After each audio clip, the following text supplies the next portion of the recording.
What's going on, Leija Loungers? We're back in the lounge today, me and my brother. Today's Mental Health Day, big mental health topic today. We are glad to be joined by Mr. Dan Flanagan. He is the CEO of BEI, and we're going to kind of get to know him a little bit. This is our first time meeting as well, and we would like to we know a little bit about his story, doing some research, but we would love to hear kind of about what you got going on, who you are, and how all this BEI, came to be. Yeah. Guys, this is awesome. Thanks for having me on. Thank you for coming. Exciting. Thank you. So I mean, the BEI was really rooted in a sort of a family journey of mental health challenges, brain illness, trauma and tribulations. So I grew up in a small little town called Richfield, Ohio, between Akron and Cleveland, up in Northeast Ohio. We grew up on 3 acres. And all we knew was sports growing up. He looks like an athlete, doesn't he? Like he looks like he's worked out. 3% body fat over here. Stop. But yeah, sports was our whole life. My dad was an awesome point guard. Sports was everything. We got off the bus and it was baseball, basketball, football. It was building forts. It was playing capture the flag. It was being outside. Yeah. We spent a lot of time building gardens and we had an awesome childhood. I'm not going to lie, it was amazing. My dad was first diagnosed with clinical depression when I was 5, and he started coaching my brother and I. So it's me, Sean is my youngest brother, he's 18 months younger, and then my sister Brianna, who's the co-founder of BEI, is 7 years younger than me. So my dad at first was diagnosed with clinical depression when I was 5 years old. We started flying out to California, thinking as kids we were going out to Disneyland and going to see my family out there who lived in Pasadena. And really the root cause of going out there was my dad's clinical depression. He was seeing a psychiatrist and a psychologist. And so we take these trips out there. And as the oldest, you see everything, right? You've kind of got your eyes on a lot of things. Definitely. I can relate to that. Can you? Yeah. I mean, me being us two, I'm the oldest out of us two. I kind of see, a different perspective, right? Yeah, you do, and you look out for each other. You look out for your younger siblings, and so at that age though, you have no clue what's going on. There was a time when I was about 9 or 10 that I saw a real sticky situation with my mom and dad, where my dad first showed signs of being suicidal. And that, scared me as a young kid. That was probably my first traumatic experience of seeing my dad, sort of near kind of ending it, right in our kitchen. And, that was 9 or 10 years old. And then when I was almost 15, going into high school, when I was a 3-sport athlete, good student, not great student, kind of had life, in a good spot, and my brother and I were playing catch in our driveway, and I actually pitched all the way through college. Wow. And my brother caught. So you must have a good right hand. You must have a good right hand. I did until I didn't. I had so many injuries, bicep injuries, and just things that derailed my career, and a lot of it had to do with my bad decisions. But we're playing catch in the driveway, and as we always did, and my dad comes out and says, "Hey, I'm going away for a while." And we're like, "Well, where are you going?" He's like, "I'm going to go into this hospital in Youngstown, Ohio," which was an hour east of where we grew up. And he was going to get ECT done on his brain, which is electroconvulsive therapy, to try to help with his clinical depression. And what that does is it opens up the neural pathways. It creates more blood flow to the brain. Can help with a lot of the automatic negative thoughts that were going on in his mind. And he was gone for over a year. Wow. And I was 14, Sean was 12, Bree was 7. And my mom then was holding down a 7-to-7 at a company called Waste Management, just to keep, food on the table and pay our mortgage. And, my hero was gone. All we knew, like even though when I got up to college level and played ball, he was my best coach at any level in any sport. Like he was the man. Wow. And, at a young age, you lose your dad, who's just a great inspiration in your life and has taught you so many things.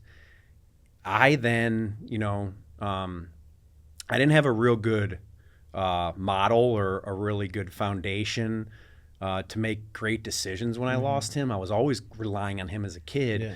So when he was gone, and he was in a psychiatric unit, went through ECT, then he went through rehab, and then he moved in with my uncle in Youngstown. We did whatever we wanted, whenever we wanted. And I became a bad influence even on my brother. So I was drinking at a young age, smoking at a young age. I mean, guys, I would do this stuff before practice, before games. Right. I didn't care. Whenever I could mask the pain of what had transpired in my life, then that's what I was going to do. Could it be safe to say you're going through your own things at this point? Like obviously you would have to be, right? Sure. Like, Well, you're experiencing life at a whole different level at just the age you're at, with the age you were at. So like, you got plenty of questions that you would love to ask your father or anyone that's older, like some guidance. Absolutely. Yeah. Yeah. And he wasn't always there on the phone because he was in and out of these hospitals, and I had so many questions, and my mom didn't always have the answers, and she was always at work. Yeah. And today, 50% of worldwide mental illness or brain illness starts before the age of 14. And it started for me at 14, and it started for Sean at 12. Yeah. And, Sean got it a lot worse than I did. But anyway, a lot of bad decisions. I can think of a time when I was a senior in high school when I played quarterback, and we're playing the number 1 team in the state, and we got them 7-7 at halftime. First, we open up with them first game. And Texas is like Ohio, guys, right? Like football's everything. Yeah, for sure. It's religion. Everything. It's religion. It's religion, yes. So we got the number 1 team in the state, 7-7. This storm comes through Northeast Ohio, wipes out every single game. We get back on the bus, quarterback, leader, captain, talking about where's the party. Yeah. When we beat Avon Lake, what are we going to be doing afterwards, right? Instead of like looking at the guy saying, all right, we got to get back to the drawing board. Like this worked, this didn't work. We got to execute tomorrow night. That's what leaders do. Right. Well, I was leading in the wrong direction. So next morning, I hit up my my buddy who was a little bit older than us. He was 4 hours south, couldn't get us the booze that we needed. I walk into a local grocery store, heist 2 bottles, walk out of the grocery store. Security guard follows me out, asks me what that is, and I ended up pulling the bottles out, give them to the security guard. And I'm like pleading with this guy, hey, starting quarterback, we got the number 1 team in the state, 7-7. He's like, I don't care what you got. You're coming with me. And so he took me in. It wasn't arresting at the time, right? I was underage or whatever. And but I remember my godfather, who was an all-state running back, who never missed any of my games ever. My dad's 1 of 9 in a big Irish family. And my Uncle Phil never missed a game up until this point. And he came over with a bag of McDonald's, sitting at the table in our little apartment. At the time, I was living with my dad. My mom was living here. My sister was living with my mom. We were all discombobulated. And he's like, how could you do this, man? You let down a community. You let down your family. You let down. I'm like, you're right. And after that conversation was over, I'm like, you guys done? They're like, yeah, where are you going? I'm like, I'm driving to Avon Lake. And I drove my 1984 Pontiac Sunbird that, no joke, I'd have to put a gallon of water every 40 miles in this thing. Drove out to Avon Lake, sat in the stands by myself, watched us lose 28-7. I got suspended for the year. Wow. I ended up appealing it, thank God, and I came back, and we ended up making the state playoffs, but we ended up losing. Well, basketball season comes around, and this is the tie to mental health and tie to, like, bullying and what's going on with kids and all this. Basketball season rolls around. I'm sitting there in a JV game, and we're playing this school that's black and red, and the Panthers. And all of a sudden, all these orange outfits come rolling into the court, and the student section's now packed in orange. And I'm like, this is strange. So we change, we come out for varsity. The whole place is, got orange jumpsuits going on around the basket. Minute into the game, take it to the hole, get fouled, go to the foul line. The whole student section turns around, and they start saying, Acme hates you. Oof. And I mean, I'm a 17, 18-year-old kid that obviously made a bad decision, but so embarrassing. Sounds a lot like Texas, because the student sections over there can I get bet. brutal. Yeah. They can get brutal also. We've seen some stuff. We've seen some things here in town also. Yeah, it gets like that. That's heavy. Yeah. That's heavy. Yeah. So I tell you guys that story because I probably should have woke up then, right? As far as like, wow, you're making some bad decisions. You're drinking too much, you're partying too much. By the grace of God, I get into college. I end up playing college baseball. My brother, who was a phenomenal catcher, He had a 1.8 pop time from his knees. He ends up going to play college ball, but when he was 20, he had his first psychosis sort of event. He tried taking his life in a bathroom at his college and took a bunch of antidepressants, and 4 minutes later puked them all up in pill form. Went through that, and sort of he's spiraling. My dad never got healthy. And then fast forward in 2013, my brother and dad, I know I'm bouncing around a little bit, but I'm kind of painting this picture for you guys. Yeah. 2013, he walked into a Catholic church in Scottsdale, Arizona. Him and my brother 6 months prior moved out there thinking the sunshine and the heat was going to help their stuff. And he walked into an empty church in 2013 after writing 3 letters out to us. And genuflex at the altar, walks into the bathroom, commits the act, and he misses and starts screaming. And this guy, who never came forward to this day, busts in the bathroom, kicks the knife, takes off his shirt, starts patching up the wound, and saved his life. And I, at the time, didn't have a pot to piss in. I was living in a 400 square foot apartment in the city above a single mom who was raising 3 kids. I was at the beginning of my career. I had no money to go out and see him, and my best friend today brought me a Southwest voucher, put Bree and I on a plane. We go out there. We end up getting him back to Akron, and he goes through ECT again. And at this point, it's like, wake up, Dan. Like you're doing all these, smoke and drink and doing whatever. And May 6, 2019, I got sick and tired of being sick and tired, and looked at my wife today, who was my girlfriend at the time, and said, I'm going to get help. I'm going to get into a program, and got on my knees, gave my life back to God, and got to work. So I started working on all my defects of character, got into the gym. I was a slob at the time. You guys talking about, you guys look athletic. Yeah. A lot of. I was like 270, doesn't fat. It doesn't happen overnight. No, It doesn't it's a happen process. overnight, yeah. Definitely. Everything's a process, right? And it just shows discipline. So many times people get in phases of, I'm gonna change today, and I'm gonna start Monday. But we hear tomorrow. physical proof that consistency and discipline. We hear tomorrow a lot. Amen, tomorrow we'll do it. Tomorrow we'll do it. We hear that a lot. What I mean? But to what do they say? What is today but yesterday's tomorrow? Yeah. Right? Time to work, right? Yeah, you guys hear that? We hear that in schools now with students, and I'm a big believer that it's more important to honor your own commitments, even than the commitments that you're trying to honor for others. Definitely. Right? Because the more that you tell yourself you're going to do something and don't do it. If you're lying to you, that's a big one. That's a big problem. If you can't commit if you can't follow through with your own commitment to yourself, that's big. Then what are you going to follow? Exactly. I don't mean to stop you or interrupt you, but that's a lot to unpack. That's a lot. That's that's a life right there. You just went from 5 to college, right? One thing that kind of sticks out in my brain that kind of is like a little, just maybe you could fill in the gap for me a little bit. It's your father, right? And he's going to California, right? You were saying, and he's going through this treatment and all that. It seems, and what year is this that we're talking about? 2000 and the beginning of 2013. For him, you were young. You said you were young. He was going California to do the so you're talking about his age? His age. No, not his. But what year is this? What year? What year is this? Is this in the? So sorry. So I was born in 1984. Okay. We first started going to California in 89. 89. So we're talking, 80s, late 80s. This seems like a very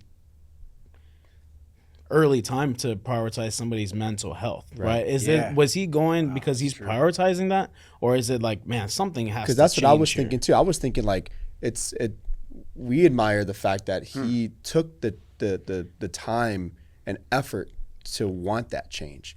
Did he? I mean, that's big. That's what it seems like to us. He's My making mom that was choice. a big catalyst. Okay, great. okay. So someone's making the That's hey, important. come on, something has to change here, right? Sure. But even then, for him to do that, a lot of people I would assume were like, whatever. Especially men, because that's one thing we always talk about is men aren't going to follow what they feel.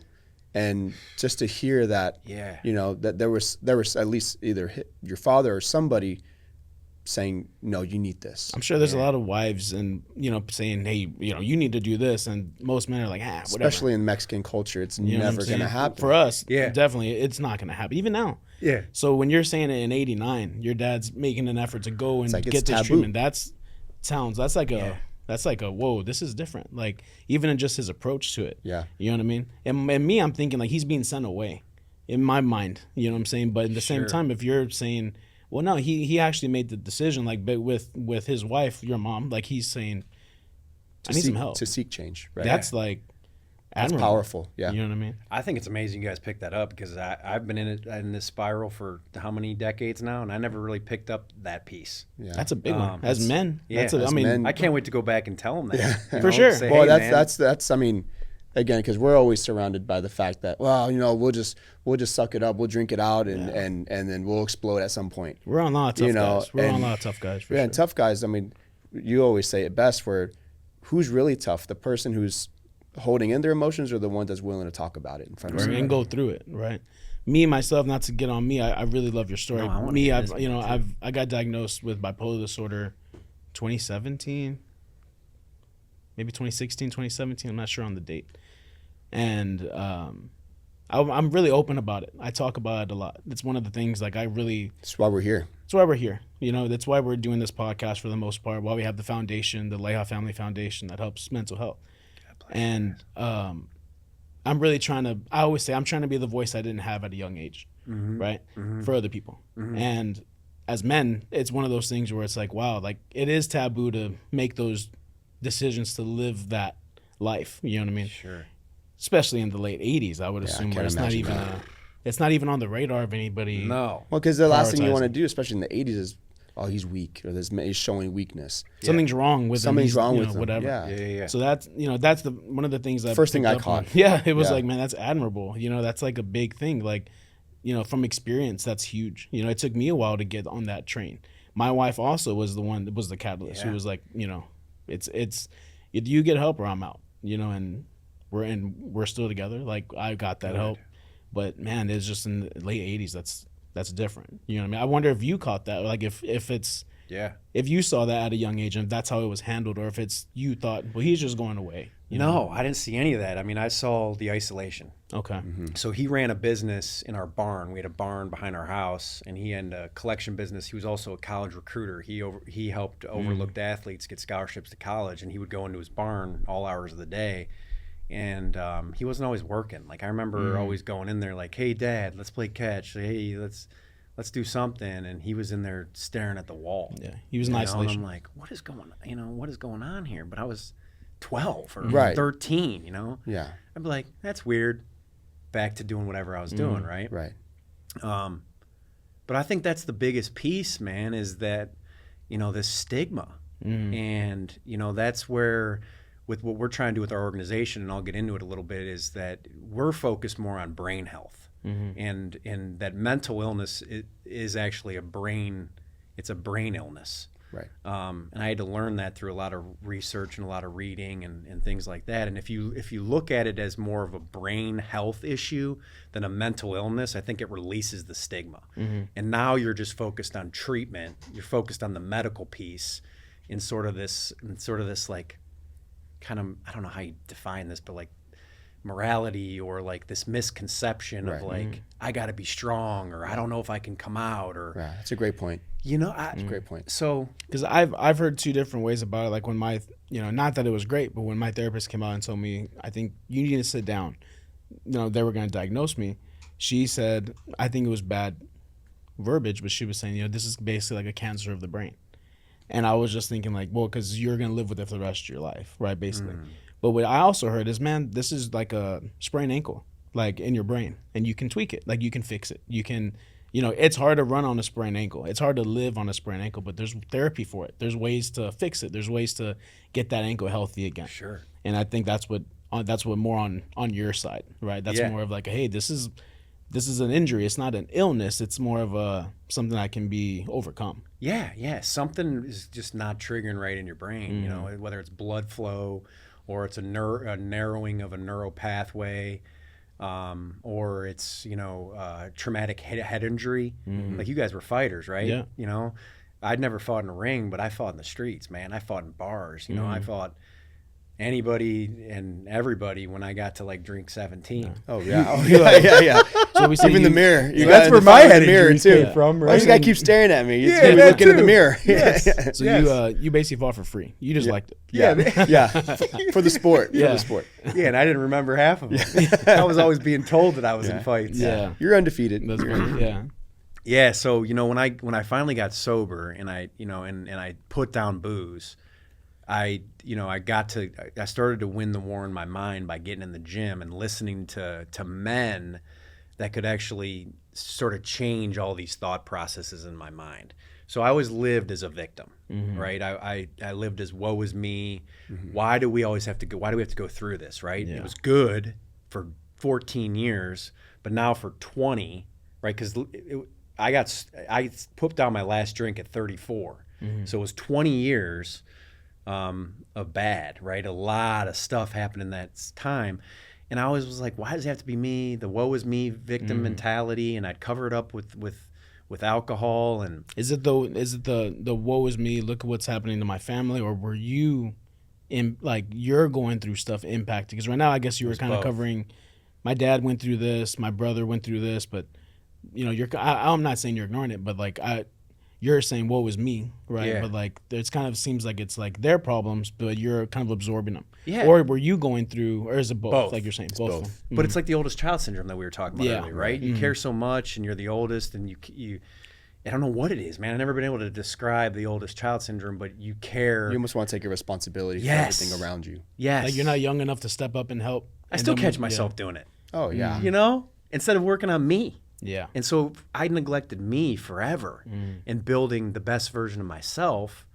And so when I was a year sober, I was leaving a business meeting in Cleveland, and I threw it on Jocko podcast, and he's talking to this guy Daniel Amen, who just published a book called The End of Mental Illness, and I recommend this book to everybody. And they're talking about this brain illness piece, and that he published this book, and he invented this thing called brain spect imaging.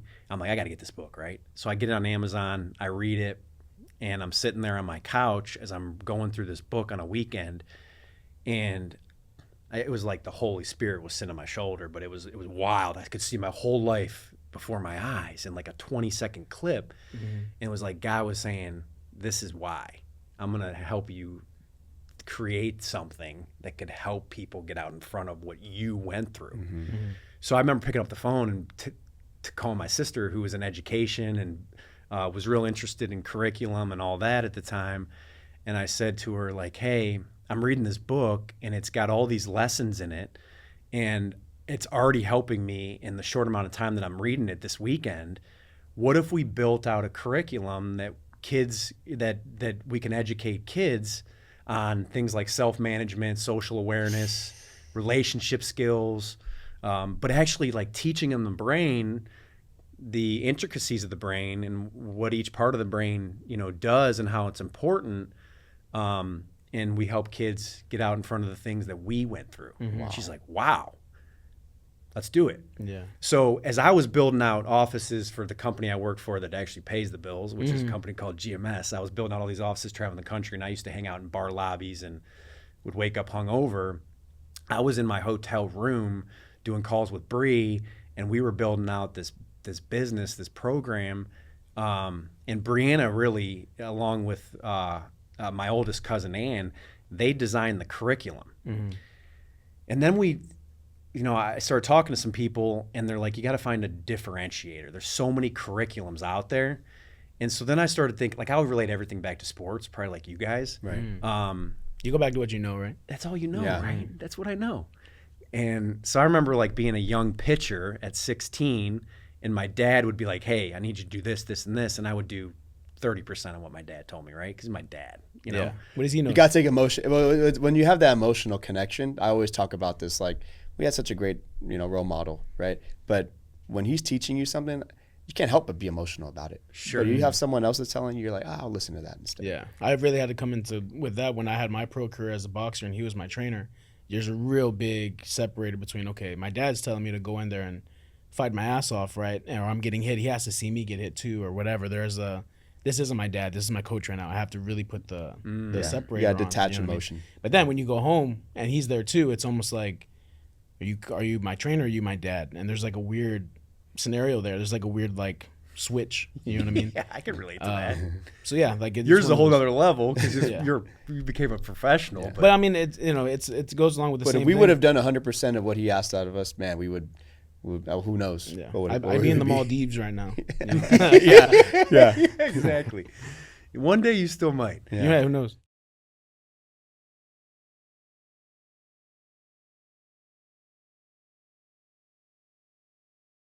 But yeah, so like that peer-to-peer aspect. So like when a college kid that would show up at practice who was at Ohio State or maybe like Kent State or something, and they started working with me on the mound, I was more prone to listen to them. Or when I was playing short and, you know, I'd listen to things or hitting techniques or whatever, and I wouldn't listen to everything that my dad said.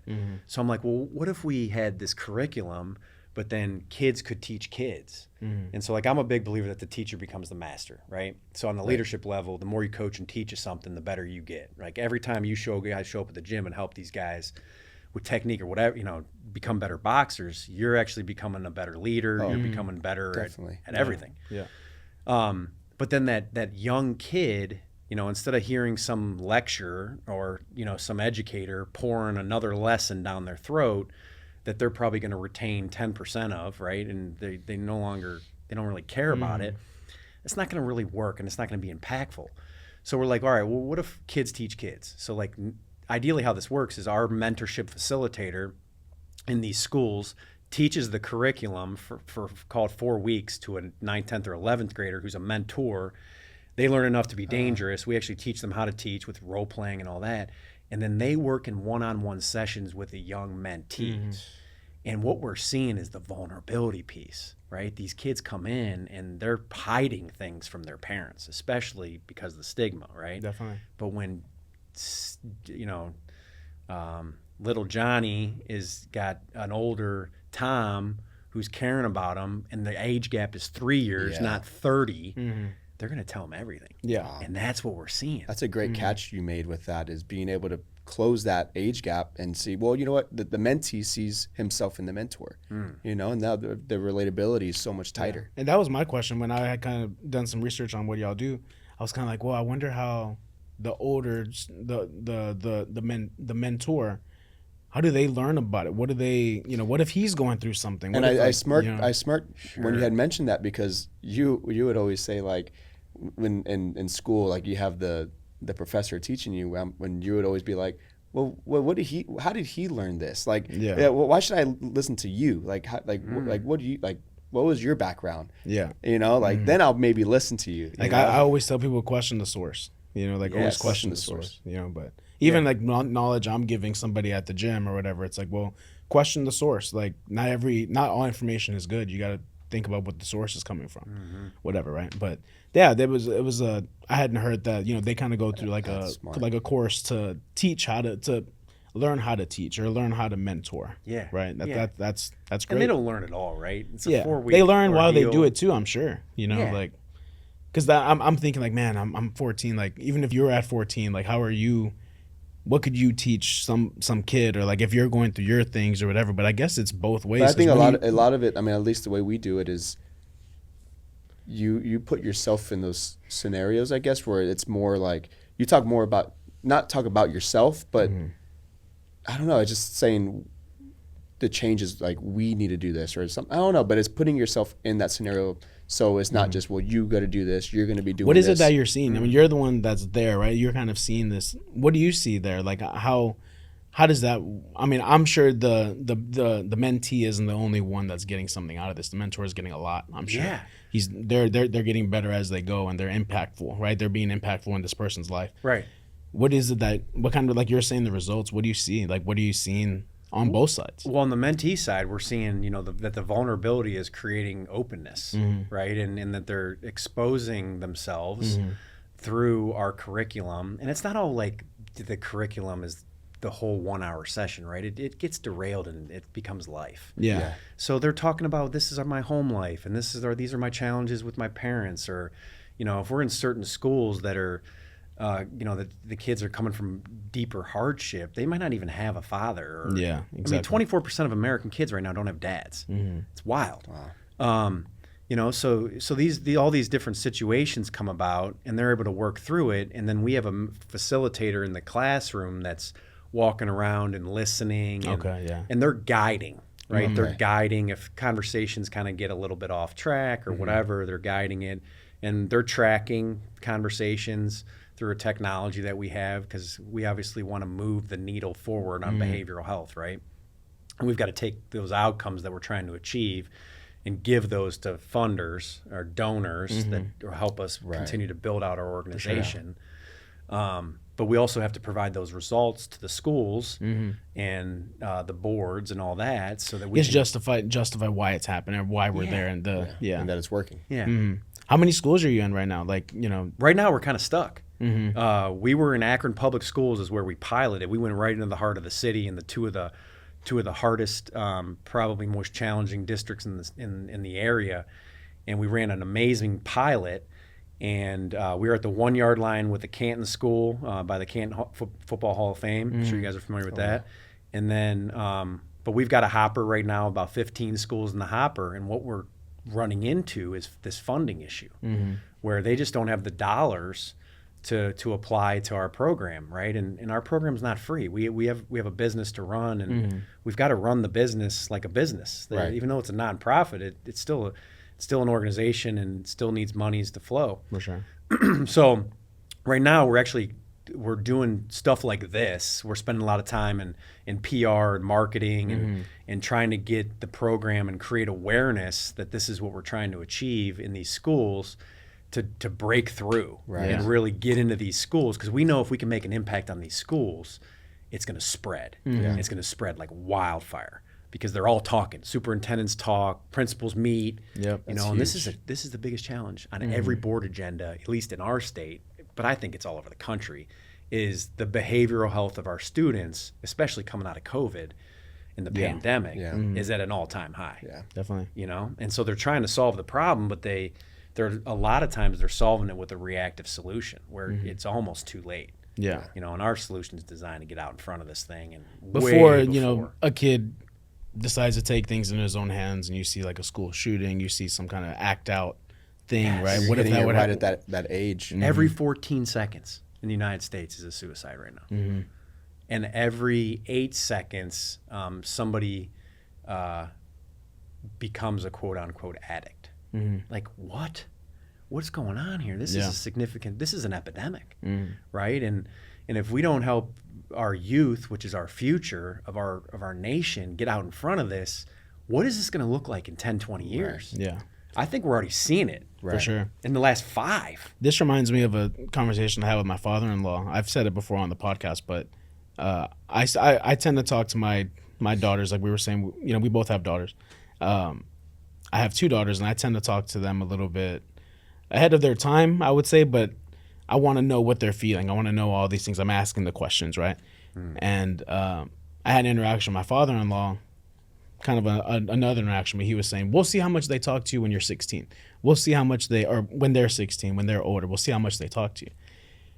And I always kind of hear that with like dads that weren't there, right? Like, because they weren't there when they were young, so they're not going to talk to you at 16. You didn't fill that role as a reliable ear when they were 4 or 5 or 6. So why would they talk to you at 16? You know what I mean? Yeah. To your model, we got to hit them early. We got to get them talking when they're not that young, but when they're in middle school, when they're young. You always make a good point too. Talking is one thing, but the person they're talking to, they need to listen also. So you can say anything you want, but you got to listen to them. Because how many times our parents, they don't know what they're talking about, or they're real easy to dismiss. He's a kid. He's a kid. But you know what I mean? You got to listen to them. You know what I mean? So I feel like listening is always just more important. And with your model, like, I'm not saying kids, but other kids helping kids, that's great. That's like there's a relatability right there. Hey, we're misunderstood. I can help you too, and they're seeing help at that young age, right? Well, you guys brought up 2 great points. One, it's that you're caring enough to have the conversation with them, right? And then your point of listening is it builds trust and credibility with a young child. I'm a reliable source. You're a reliable source, That's it. right? And if you get, I don't know when I actually don't know the perfect formula for this because I have a 4.5-year-old and a 2-year-old, so I'm still trying to figure this out and how this is all going to work. But when do I tell my story, right? When do I tell them about my mistakes, right? Because I think that's when you take the relationship and the trust and credibility with our kids to a whole nother level. Yeah. Because they're like, whoa, I had a Dad went through this? I had a conversation with a client like that where I admire the way she parents because she makes it known that she's not perfect. And I feel like we're always quick to put our parents on a pedestal, as they should be, but they're superheroes. So, but knowing that no one's perfect, let alone our parents aren't perfect, I feel like there's a relatability there. There's a source of, wow, like, we don't have to be perfect. Like I think that perfect, the way we view that word is just, I don't think it's realistic because no one's perfect. But in my world, there's one person that's perfect. Exactly. Exactly. And he died on a cross. Yeah. It's JC. That's JC right there. Yeah. But, and just the way you can introduce that part where, sometimes there's plenty of times, especially in our culture, where, parents will snap and they may feel guilty about it later on, but they're just not going to say, you know what, well, I was just having a bad day, I apologize, or you know what, I shouldn't have reacted that way. They think just showing that vulnerability of, I'm not perfect. I've done that. Yeah. I still, I think that's at times so do powerful. I still make the mistake. Yeah.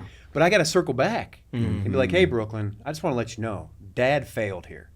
Dad did wrong. This was not the right way to handle it. Yeah, that's special. I let Dad's Irish temper get too much here today, so I'm sorry. Yeah, but that's I think that's just a way to start early. Yeah, it's just showing, I'm still here, but I'm not perfect either. Yeah. You can still be here and not be perfect. Yes. And we train a lot of people at our gym that I personally have seen a lot of. It's too late. You know what I mean? Where the dad is telling the kid something that he should have told him a long time ago, and the kid ends up saying, that would have helped a lot if I knew that. If I knew you went through the same thing, we could have related a lot, on certain things before I messed up or whatever. Sure. And it was just too late. You know what I mean? Like the father ended up coming out saying, well, I had gotten arrested too at this point, or I had, the same situation, all my background or whatever. And the kid, man, I could have related a long time ago. Like, I didn't think anybody understood.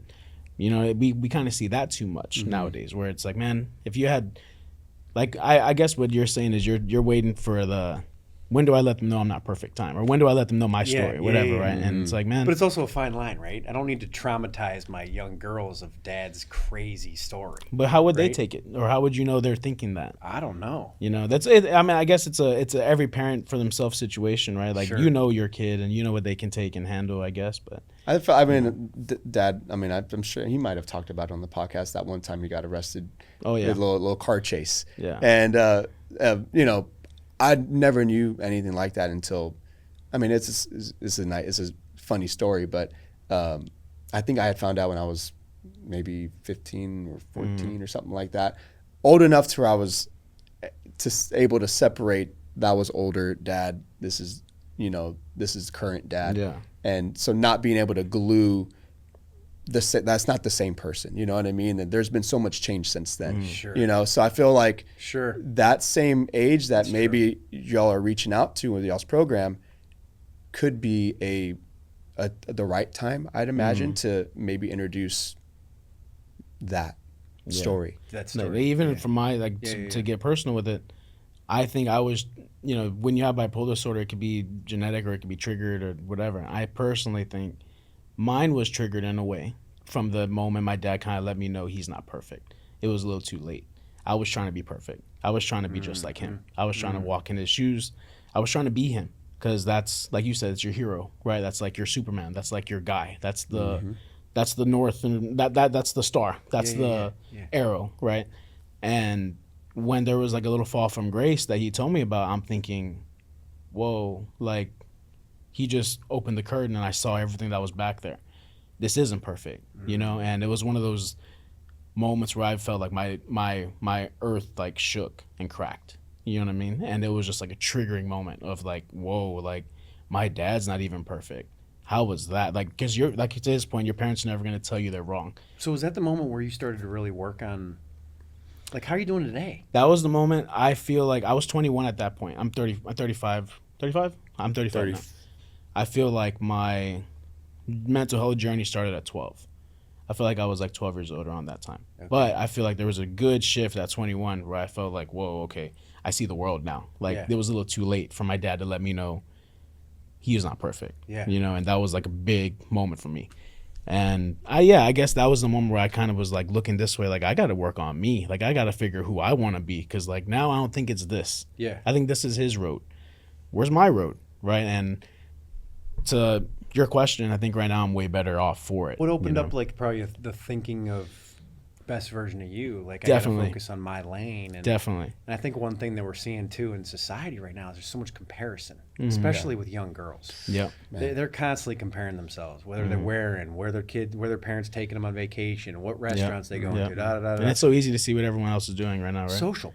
Yeah, it's all over. It's everywhere in front of you. I get guilty of this, right? Yeah, but this comparison thing creates bitterness, right? And then if we get into the bitterness stage, then we create resentments. And then if we get resentments, we're almost teetering now into depression. Yeah, for sure. Right? And instead comparison is the thief of joy. There it is. You said it perfectly, right? But if you're focusing on the best version of yourself, and it's this you versus you mentality, then you know that every day you can control the things that you can control. And then you start taking responsibility for your mind. Yeah, you're really your health and your brain health, and then your mind will follow. And then your thoughts get better, right? You know, I've read this Craig Rochelle, pastor, world-renowned pastor, always talks about a lot of these things are thought illnesses, especially on the addiction side. When I learned in AA, man, like, yeah, I'm an alcoholic for sure. But I'm more of a thought. I have like a thought addiction, and it's always negative thoughts, right? And I got to be able to control those thoughts and steer them in a positive direction, or it's going to get ugly. And your life is always headed in the direction of your strongest thoughts. But I couldn't figure that out if I was constantly reaching out to help others or constantly comparing myself. I was always the life of the party, right? I mean, it's crazy, man. I was buying people drinks and, you know, always hooping and hollering. You were the captain. Yeah, but the wrong captain. Right. Yeah. But then I became the captain of my ship. That's right. And then I started to be able to build a much better life that was more wholesome. You know, and I still make mistakes, and all you got to do is ask my wife. Yeah. But now we're able to take, you know, this change of course, and we've built this program where we can now bless our future, which are these kids, and teach them this stuff. Wow. And we teach them grit. We're teaching them mental toughness, fortitude. You know, none of this stuff that we're teaching is any type of like, we're teaching them skills. We're teaching them life skills that can help them, because they think their life's hard at 13. Yeah, wait till you have 2 kids. You know. Oh yeah. Wait till you have I'm in it now. I'm in it. You're trying to work, do this. That's right. Box, teach, and then you got to deal with a screaming kid that doesn't sleep. Yeah. That's adversity. So if we start to, you know, build out, you know, sort of the blueprint to help them out, man, then you can, as an older guy that's, you know, 32, 33 years old, man, you go back to the well, and you go back to this model that helps you cope with adversity. Wow. And you're giving them that young, you know, then that's one thing that's needed in schools right now. That's gold. Is life lessons. Thanks, for sure, guys. Right? Wow. That's interesting. Yeah. Where can people find more about this? Like where can they find more about what, you know, BEI is doing, and how can they maybe donate, or how can they get a hold of you? Yeah, I mean, I know we're only in Ohio, so and we're down here in Texas, but the goal is to be everywhere in the country one day, right? And I mean, this is the first I'm hearing about anything like this. So you're probably, I don't know what you know. Like I'm biased, man. I got the best social emotional learning program in the country. Yeah, that's right. Why not? Let them know, man. Why it should be. It is, right? And we're out to make an impact, and we're passionate about this. Like, but no, it's bei-neo.org is our website. Facebook and LinkedIn is just, you know, search Brain Enrichment Initiative. Pop right up, or it should, or if you put in like Brain Enrichment Initiative Ohio, it'll pop up. Our Instagram is bei-neo.org. My Instagram, which I put out a lot of mental health things and try to help others, is just DQ Flan. That's it, FLAN. But yeah, that's how you contact us, and our website's awesome. It's real easy to navigate. Hit a contact us page, fill out a quick little form. We get it. We then, our business development people call, or on the volunteer side, they call if you're interested in being a donor, or, hey, I got $500 and I want to put it towards something special. We won't miss those messages. Yeah, for sure. Right. Yeah, That's right. Those go to the top, right? Man. Man, Dan, thank you so much for sharing your story with us, sharing what BEI is all about. This seems like it's groundbreaking. It seems like I do hope it's in the country. Ohio's the first place to feel this, but I definitely do feel I would love to see that in Texas. Everyone needs this. Everyone. Definitely, you guys a lot. especially with our kids growing up and all that. I can't imagine. Like, I would just love for them to have something like that. Just our kids are are right in that peak of it. I have an 8-year-old. He's got a 2-month-old.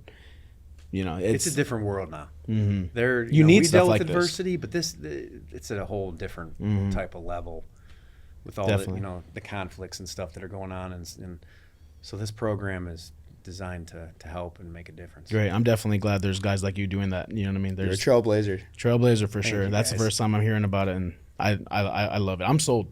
Sold. Good. For sure.